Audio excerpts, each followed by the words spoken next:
Hey guys, this is going to go through the first chunk of what you should be doing for your essay. Today in class, we brainstormed some of the reasons behind why people are motivated to struggle for change when it just doesn't happen overnight. Okay, based on what we read in class over the past quarter. Once we came up with those ideas for our brainstorming ideas, it's your job to decide which one you're going to focus on. You need that information in order to write your thesis statement. Your thesis statement needs to be comprised of 3 different pieces. The question stem, in other words, what are you answering? The answer to the question, and then the 3 movements that you're going to be discussing. So I gave you an example. People struggle for change in order to blank, as seen in the blank, blank, and blank movements. So for this purpose, I decided that I was going to create a variation on this thesis statement and say protest leaders struggle for change in order to end inequality as demonstrated with civil rights, women's suffrage, and gay rights movements. Okay, so that's my thesis statement. Now I'm going to apply these ideas to this particular outline. So in this case, based on what I'm writing over here, the first thing I'm going to talk about is civil rights, and I'm going to talk about the inequality. So where it says protest movement number 1, I'm going to write protest movement. That's the first body paragraph.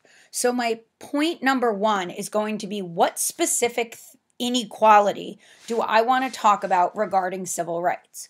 Well, the first inequality I want to talk about is that students were not provided the same resources in schools. Okay?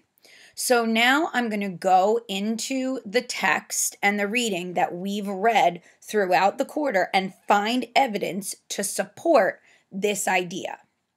So in Google Classrooms, I went to 65 years after Brown versus Board of Education and found this quote. Okay? So I wrote the quote. And because this is an interview, the person who's speaking is John Stokes, okay? So after I have my quote, I'm going to include the in-text citation with Stokes' name in parentheses and then put a period. Then I'm going to use this section right here under explanation to clearly explain why this quote shows that there was inequality between black and white schools during the civil rights movement. Once I've done that, I'm going to scroll down and I'm going to think of another point that I want to focus on regarding the inequality in civil rights. Okay?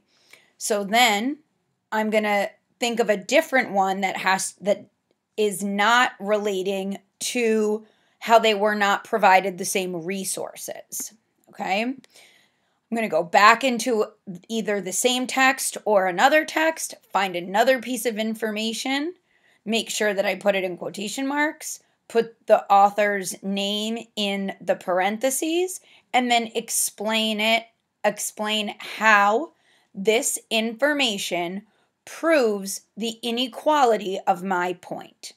And then I'm going to move on to the second one. Okay?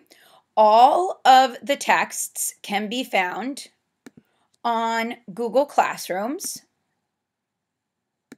in order. If you click on the protest essay assignment, you're going to see a whole bunch of resources. You're going to see the actual assignment. You're going to see the PowerPoint that I just did.